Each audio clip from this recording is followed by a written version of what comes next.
4 сентября всколыхнуло весь город. Еще бы! Одно из достопримечательностей Сибая – здание с полувековой историей. На глазах сотен людей охватил огонь, справиться с которым в первые часы не удалось. Что послужило причиной столь масштабного бедствия? Кто виноват и что делать сейчас? Эти вопросы волнуют абсолютно всех.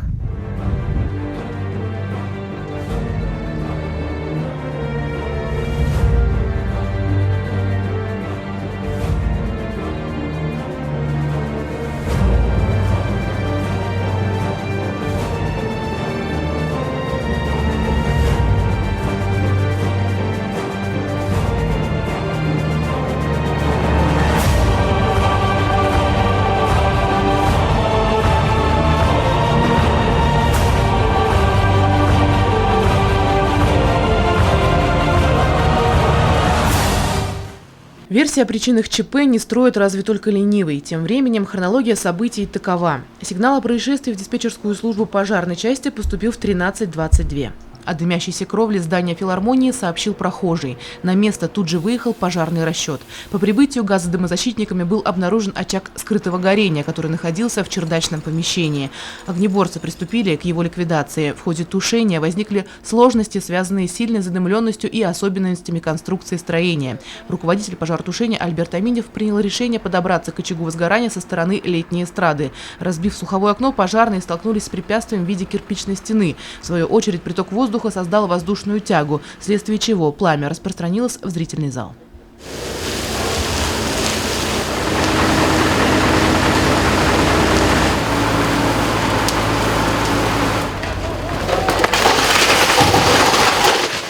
Сложность тушения пожара явилась пустотное перекрытие на кровле, по которым огонь распространился по деревянным конструкциям чердачного помещения. Пока пожарные пытались справиться с огнем, сотрудники филармонии спасали имущество, аппаратуру, костюмы, световое оборудование, оргтехнику и документацию.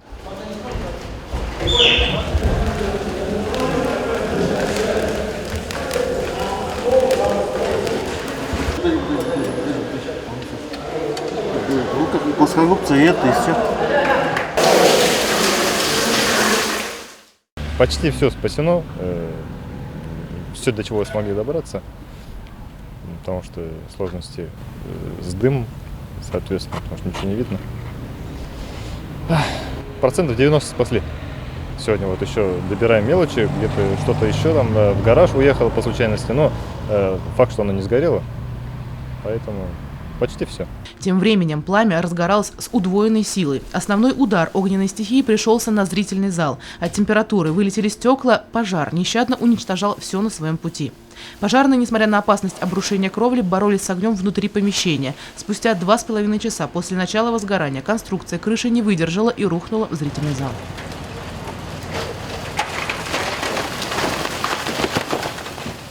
В целях недопущения распространения огня на все здание пожарные заливали его со всех сторон. На место происшествия были стянуты дополнительные силы, вышки электросетей, 2 БелАЗа, поливочная техника УЖКХ. Кроме того, к ликвидации происшествия были привлечены пожарные расчеты из Баймака, Кизила, Акьяра и Аскарова. В общей сложности в тушении пожара участвовало 86 человек и 29 единиц техники. Общими усилиями потушить пожар полностью удалось лишь к половине 3-го ночи. Конечно, судить других – это не хорошее дело. У них, наверное, свои сложности. Но если с самого начала скрывать надо было крышу, мне кажется, с крыши надо было начинать. Потому что внутри крыши там очень тесно, и оно сделано, но старая крыша, все деревянное, и отсеков, отделений много. Добраться до точки очага вот очень сложно. Поэтому судить других я не берусь. Спасибо тем ребятам, которые помогли вот, с института, с аграрного, ребята из колледжа искусств, которые пришли, помогли, потому что вещей было очень много. Вовремя успеть надо было их перевести. Они помогли, им огромное спасибо. Еще сутки пожарные дежурили возле здания филармонии, так как сохранялась опасность нового возгорания. На утро сотрудники учреждения продолжили выносить уцелевшие вещи. Ну, если сказать жалко, это мало. Больно. Очень больно. Я здесь уже более 30 лет, и нет такого здания. Все. Само здание. У людей нет места, где работать, хотя все готовы. Ну, как-то вот так вот. По факту происшествия ведется расследование, работают столичные эксперты. Именно они смогут однозначно ответить на вопрос относительно причины возгорания и оценить правильность действий спасателей. В здании филармонии площадь горения составила 550 квадратных метров. Уничтожена огнем кровля здания, зрительный зал. Так как здание филармонии является объектом с массовым пребыванием людей, автоматически высылаются силы и средства по рангу пожара номер 2. После обрушения, перекрытия над сценой и зрительным залом по указанию заместителя начальника Главного управления МЧС России по Республике Башкортостан Латыповым было дано указание для наращивания сил и средств на месте пожара по рангу пожара номер 3. Это значит, были привлечены силы и средства соседних районов и Челябинской области. На сегодняшний день работает комиссия, ущерб будет установлен. Предварительная причина пожара – это нарушение требований пожарной безопасности при проведении огневых работ подрядной организации. Погибших, пострадавших на пожаре нет. Здание Сибайской филармонии построено в 1958 году. Его площадь более 2000 квадратных метров. В разные времена учреждение носило разные названия. Одно из них – Дом культуры имени 40 лет октября. В его стенах выросло не одно поколение талантливых исполнителей. Многие из них сегодня являются заслуженными и народными артистами республики. А у большинства сибайцев с филармонией связаны свои особенные воспоминания. Когда-то здесь располагался ЗАГС, в 70-е играл духовой оркестр, в 90-е проводились дискотеки для молодежи. Словом, филармония никогда не пустовала. 22 сентября артисты готовились открыть 22-й по счету творческий сезон. Это, конечно, катастрофа. Это целая эпоха. Это эпоха не только наша, в которой мы начинали здесь Сибайское государственное становление государственной филармонии. Это эпоха вообще города. Это же одно из первых строений. Это украшение города. Я считаю, что это было действительно культурной ценностью не только нашего города, но и республики. Это выявленный объект культурного наследия.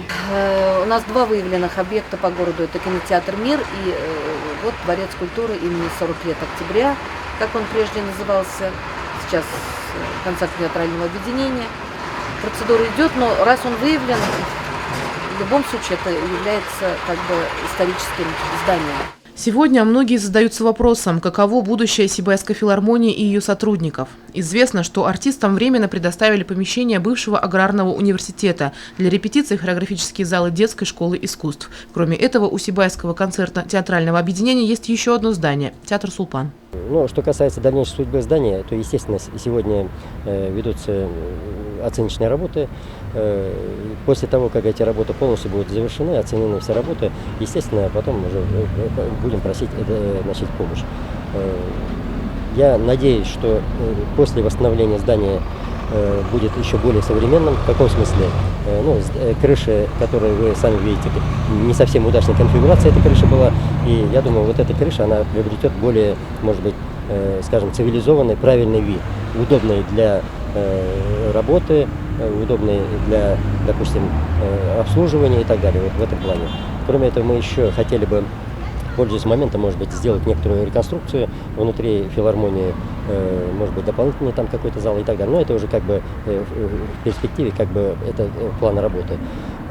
Поэтому я надеюсь, что второе дыхание данное здание получит. Но не надо забывать о том, что все-таки это здание является культурным наследием, поэтому основные фасадные части, моменты оформления, все это мы должны сохранить. Несмотря на непростую ситуацию, творческий коллектив не сидит сложа руки. Уже сегодня одна труппа отправилась на гастроли в Баймакский район. Завтра другая уезжает в Абзелиловский. Кроме того, состоятся плановые гастроли ансамбля «Сибай» по крупным городам республики. А новый творческий сезон артисты филармонии все же откроют. 29 сентября в театре имени Арслана Мубарякова. Елена Афанасьева, Алина Полянская, Нияз Мирхайдаров, Радмир Исенгулов, Любовь Карпова, телекомпания СТВ.